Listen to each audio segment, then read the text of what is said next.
So you've cleaned your bike, you've sprayed your shoes,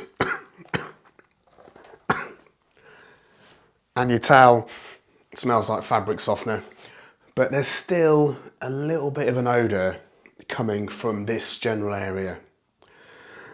I'm going to tell you about one place you might have missed, which should solve your problem. Let's get cracking. So if you're doing lots of really high intensity rides, especially climb rides, when you're over the front of the bike and you're really sweating, everything here gets covered in sweat. It's not a very nice thing to talk about. It's just fat crying out of your body, we know that. So when you're riding hard, this area around the bike does get quite sweaty. I don't know if I can show you here. You can see some sweat trails just coming down the bike.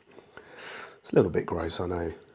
And then some sweat marks there. And then I also find I get sweat marks on my water bottle. So if you regularly clean your bike, it doesn't smell.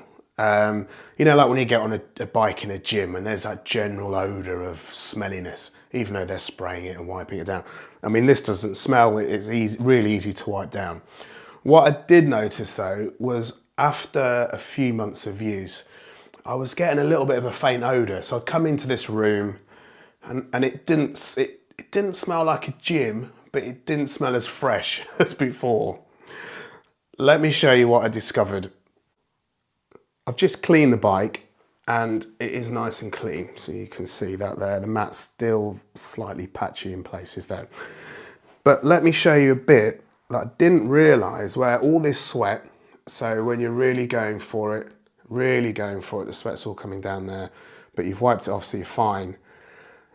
If you've got a thick mat like I've got, and also you're on carpet with underlay or a combination of both, what you may not realise is happening is there's a little foot under there.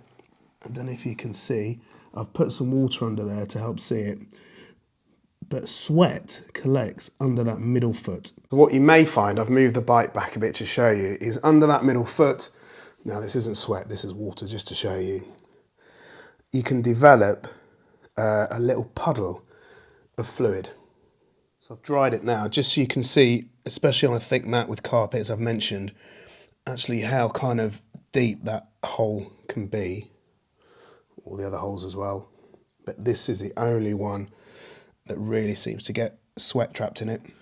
And we're a family of 4, so this bike can be perhaps ridden for 2 hours on some days, with a lot of people sweating on it and the sweat all dripping down. So hopefully, if you've got a mysterious sweat issue or smelly sweat issue with your Peloton, this has helped you. Please like this video, it really helps the channel, really helps spread the word about Peloton. I'm a big fan of this, it's the best thing I've ever done for my health and fitness, I would say. And if you're not a subscriber, please consider subscribing. My channel's about electric vehicles. As I've said before, this is electric, you plug it in, and it's a vehicle to good health. I also throw in a little bit of health and happiness and wealth as well as the electric vehicles. I'll put some videos around me I think you might like, and I'll see you next time.